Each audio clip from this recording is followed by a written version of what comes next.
SRPF गट क्रमांक 1 Pune final cut off जाहीर झालेला आहे. 200 मार्कापैकी कट ऑफ आहे. तर हा कट ऑफ एकाच 10 प्रमाणात लागलेला कास्ट वाईज डिटेल मध्ये कट ऑफ आपण इथे बघणार आहोत. कोणत्या कास्टला किती जागा होत्या आणि त्याच्यापैकी किती कट ऑफ लागला हे सगळं या चार्ट मध्ये आहे. त्यामुळे आपण सगळं इथे डिटेल मध्ये बघणार आहोत. तत्पूर्वी SRPF गट क्रमांक 1 मध्ये भरती झालेल्या सगळ्याच विद्यार्थी मित्रांचं खूप खूप अभिनंदन. तर बघूयात आपण. सगळ्यात पहिले आहे अनुसूचित जाती. अनुसूचित जातीमध्ये एकूण 5 जागा होत्या. तर त्याच्यामध्ये सर्वसाधारणचा कट ऑफ लागलेला आहे 169. त्यानंतर अनुसूचित जमाती म्हणजे ST चा कट ऑफ बघूयात 6 जागा होत्या. तर सर्वसाधारणचा कट ऑफ लागला 165.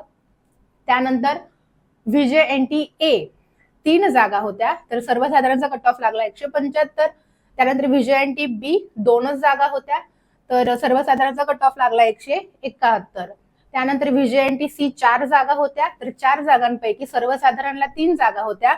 सर्वसाधारणचा कट ऑफ लागला 176 आणि 1 जागा माजी सैनिक म्हणून होती. तर इथे कट ऑफ लागला 141.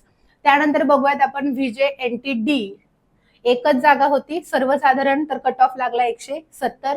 त्यानंतर 1 जागा होती विशेष मागास प्रवर्ग SBC 1च जागा होती सर्वसाधारण. कट ऑफ लागला 169. त्यानंतर आहे इतर मागास प्रवर्ग म्हणजेच OBC 21 जागा होत्या. मग त्याच्यामध्ये 14 जागा होत्या सर्वसाधारणला. तर सर्वसाधारणचा कट ऑफ लागलेला आहे 176. 1 जागा होती खेळाडूला. खेळाडूंचा कट ऑफ लागला 171. 1 जागा होती प्रकल्पग्रस्त म्हणून. तिथे कट ऑफ लागला 169 आणि खाली 3 जागा माजी सैनिकांना होत्या. तर माजी सैनिकांचा कट ऑफ लागला 141. 1 जागा होती पोलीस पाल्य. कट ऑफ लागला 161 आणि 1 जागा होती गृहरक्षक दल. कट ऑफ लागला 168. त्यानंतर आहे SEBC. तर SEBC 16 जागा होत्या. त्याच्यामध्ये सर्वसाधारणचा कट ऑफ लागलेला आहे 11 जागा सर्वसाधारणला होत्या. सर्वसाधारणचा कट ऑफ लागला 179. त्यानंतर 1 जागा होती खेळाडू 170 कट ऑफ लागलाय. 1 जागा होती प्रकल्पग्रस्त 170 कट ऑफ लागलाय.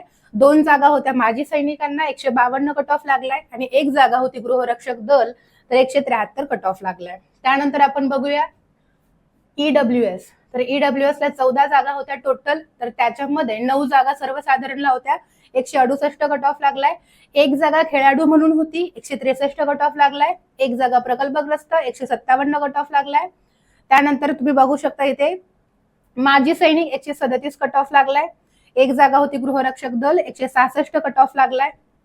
आणि त्यानंतर आपण बघूयात की खुला प्रवर्ग म्हणजे ओपनला मुलं पण नव्हती. ठीक आहे. तर इथे खाली चिन्हांचा अर्थ दिलेला आहे. तो अर्थ आपण बघूयात हे झाल्याच्या नंतर. तर एकूण जागा तुम्ही बघू शकता. एकूण पद होती 73. सर्वसाधारण होती 55. खेळाडू होते 3 जागा.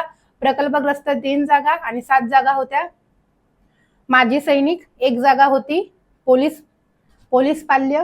3 जागा होत्या गृहरक्षक दल आणि संस्थात्मक 1 जागा होती कशामध्ये EWS. तर 150 कट ऑफ लागलेला आहे. ठीक आहे. तर एकूण 73 पदांसाठी होता. तर आपण खाली बघूयात चिन्हांचं काय आहे. स्टार केलं आणि जे संयोग चिन्ह आहे नक्की त्याचा काय अर्थ होतो. तर तुम्ही बघू शकता एक जो स्टार आहे याचा अर्थ 2024-25 म्हणजे या भरतीमध्ये सदरच्या प्रवर्गामध्ये पदे उपलब्ध नव्हती. स्टार म्हणजे जागाच नव्हत्या तिथे. ठीक आहे. डबल स्टार म्हणजेच काय तर सदरच्या प्रवर्गामध्ये उपलब्ध होती पण उमेदवार न भेटल्याने सदरची पदे सर्वसाधारण प्रवर्गातून भरण्यात आलेली आहेत. ओपन मध्ये केली. ठीक आहे. EWS सर्वसाधारण प्रवर्गातील 1 जागा EWS अनाथ या प्रवर्गातून भरण्यात आलेली आहे. ठीक आहे. यस. त्याचाच कट ऑफ 150. तर परत एकदा भरती झालेल्या सगळ्या विद्यार्थी मित्रांचं खूप खूप अभिनंदन.